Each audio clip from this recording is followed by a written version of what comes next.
What's up, guys? My name is Joel Schipper. I'm an assistant coach at a Division III school called Calvin University that's located in Grand Rapids, Michigan. And today I'm going to take you guys through the key positions and movements of a swing and hitting a baseball. Now, before I get started, I think it's important to point out that there's a ton of different verbiage that coaches use with their players. And I think it's super important that when working with hitters, you guys are all speaking the same language, especially at my level when we do film review and video analysis individually as a team. It really helps out if everybody's on the same page with the language they're speaking. For example, if I ask a random person, a couple random people, what does load mean to you? Some people will say it's shifting your weight back. Some people will say it's shifting your hands back, and so on. And so it's super important that you know what those different terms mean, so you guys are on the same page. At Calvin, we kind of break this down to 11 key positions and movements. And these 11 things are broken down into two different parts. The preparation phase consists of your stance, your negative move, your positive move, and your toe touch ready position. That kind of gets us ready for the swing phase, which is your heel plant, your first move, your connection, your bat leg, your contact, extension, and your finish. For today, I'm going to focus on 6 key phases. These are going to be your stance, your negative move, your positive move, your connection, your contact, and the extension. I've kind of chosen these because I see a lot of hitters I work with kind of struggle in these different areas, and it's really important that these are kind of all up to speed in order to be a consistent hitter. Now within these different phases, I'm going to be looking at some critical features, which are going to be your feet, your hips, your thorax or trunk, your lead arm, your hands, and your barrel. And all this is going to be from the perspective of a left-handed hitter. The first phase we'll be looking at is the stance. Now, this is player preference. You see MLB hitters a lot of the time, they're all in different starting positions, okay? This can be difference in the feet. Some people start open, some people start square, some start slightly closed. As we kind of work up our body, some people's hips are relaxed, some are slightly loaded back. The chest and the thorax and the trunk are usually pretty relaxed. The lead arm is going to be in a nice relaxed position. The hands are going to be relaxed, the arms, and you're kind of just going to get an emotion that feels comfortable for you. When I played, I was slightly open. That was just a comfort for me as I kind of stepped into my toe touch ready position. I could do that pretty consistently. With my hips, I always kind of started slightly loaded, and the reason because I did that was, as I got up into college baseball, obviously the velocity and the different pitches are coming in a lot faster and at different speeds all the time. So I decided to kind of simplify my initial stance so that when I started my preparation and swing phase, I had less to do, and that meant I was seeing the pitch a lot longer. My chest my thorax and trunk kind of was super relaxed at the start. My arms were in a very relaxed position. And this is a big key thing too, is where your hands are and how you grip the bat. So a lot of kids I see like to grip the bat like this. So what happens when you grip the bat like that is as you come in, you have a really hard time keeping that palm up through extension and rolling over. So what I like to tell hitters is the knuckles you knock on the door with, to line those up. Line those up right there. That keeps, the handle in your fingertips, keeps you nice and loose, and also creates a more whippy motion as you start. The second phase we're going to be looking at is the negative move. So we'll start with our feet, okay? The back foot is going to be, pointed straight across to the other batting box in a nice, comfortable position. Based on where you're at in your stance, a lot of people have some different negative moves that affect that front foot. You see Albert Pujols is super wide, right? He just lifts up and goes down. Other guys do this big leg kick and stride, okay? So again, it's kind of a player preference, but kind of as I said earlier, the more simple you can make this step, the longer you're seeing the pitch. So I just like to, help my guys, especially young hitters, simplify what they're doing, get into good habits. As we work up the body, we'll go to the hips. This is a huge critical feature during this phase. So I see a lot of players, when the pitcher starts his motion, they move back, okay? The issue with this is that you're loading up your quads. So if you kind of get in this position, moving back here, all this energy is here and it's got to come out. And it comes out by doing this. You jump. This is super problematic because if you're jumping at a ball that's coming at you, you're never going to be on time. You're going to speed that pitch up. So what needs to happen, what you need to coach, is make sure your player is loading their rear hip. So when done properly, you're going to feel a stretch in your hamstring on the backside. And what this does is instead of loading our quad and jumping, we're going to load our hip, feel the stretch back here, and be able to rotate and create that power. As we're moving up, the thorax is going to be nice and relaxed, right? Nice and relaxed. We're not going to be turning this too far open. If you see players kind of turning open, it's going to create a really bad hand path. It's going to be kind of loopy and around the ball. So we want to make sure we can disassociate our upper body and our lower body. So even though our hips are going back, we want our thorax and trunk to stay nice and square, okay? With our knob, okay, we're going to start kind of our initial hand path in our negative move, right? We're going to kind of point that right at the catcher, okay? A lot of young hitters like to keep their bats right here the whole time. Okay, I call it a cell phone hit. It looks like you're talking on your phone. So basically what happens here is if we keep our hands here the whole time, right, when we come into swing, we're going from neutral. Just like we want to load our hips, we want to load our hands. And we simply do that by bringing the knob towards the catcher. So it looks like the third phase is going to be our positive move. So this is our, our positive energy towards the pitcher, okay?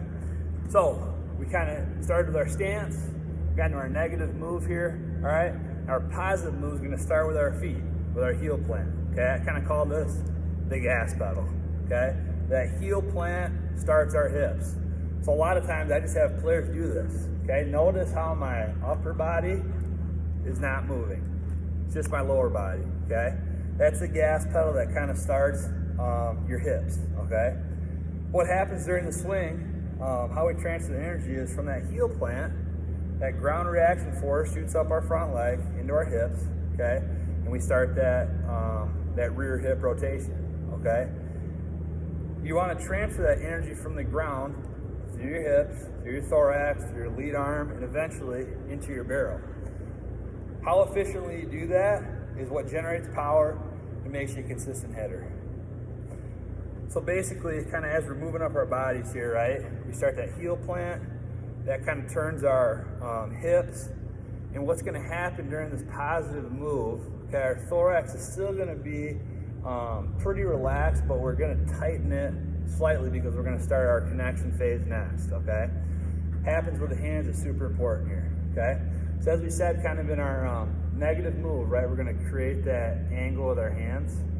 So during our positive move, we go stance, negative move, and our positive move, okay?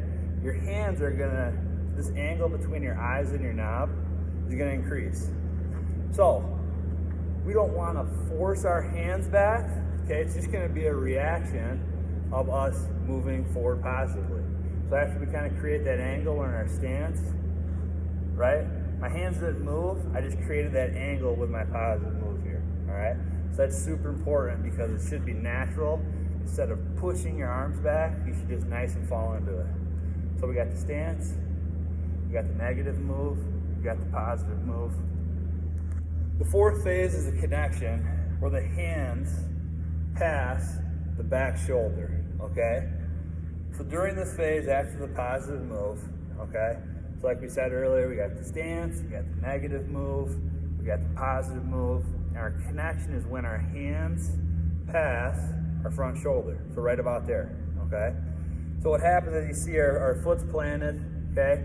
Our back foot's kind of rotating with our hip. Our thorax is kind of following that energy transfer up, okay?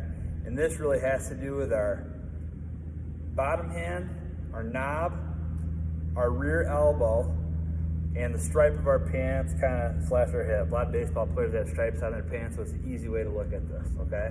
So as we kind of come into this position here, okay, when I do film review, I draw a dot on the bottom hand, the knob, okay, the elbow, and the stripe of their pants. If that stuff is all lined up, proper connection, all right, that's gonna make us the most efficient towards the ball, okay? Big common mistake here is that when you stop that video, some players' hands are up here. What that means is they're pushing their hands through the zone and towards the ball. This takes away your power, okay? As I said earlier, that transfer of energy is going up your body. When you break that cycle by pushing your hands, you're losing a bunch of that energy that your body's transferring up into the barrel. What needs to happen is really, when you kind of start that initial hand path, that connection, your hands are just kind of along for the ride. They're not moving too much.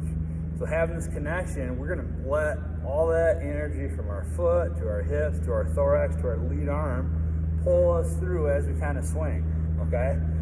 So the biggest thing here is making sure we're not in front during this move. We're gonna be right here, right, with our bottom hand, knob, elbow, stripe of our pants, not up.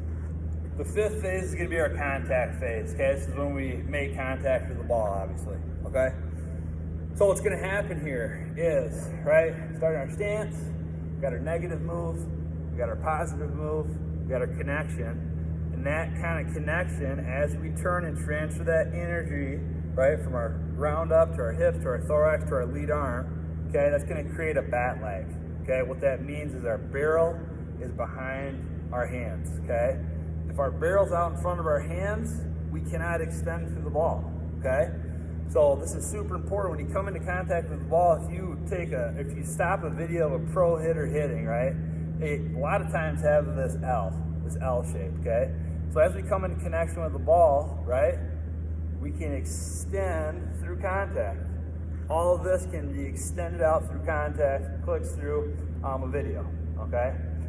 The biggest mistake, right, is when we get to contact, our hands are completely extended. What happens here is our wrist, our top wrist, rolls over, right? We want to be palm up, palm down. The analogy I like to use is our top hand rolling dice, bottom hand is throwing a frisbee, okay? If we can stay through that position, that kind of helps guys understand as we kind of come through, we're throwing a dice, we're throwing a frisbee, okay? So that's going to give us, proper bat leg. So as we get through connection here, we can keep that top hand up as long as possible and extend through contact, which is going to be our sixth and final phase is extension, okay? So we kind of ended last video at our contact point, right? So we're right here, that nice L, okay? So during this point, you can kind of notice, right, this leg is locked, right?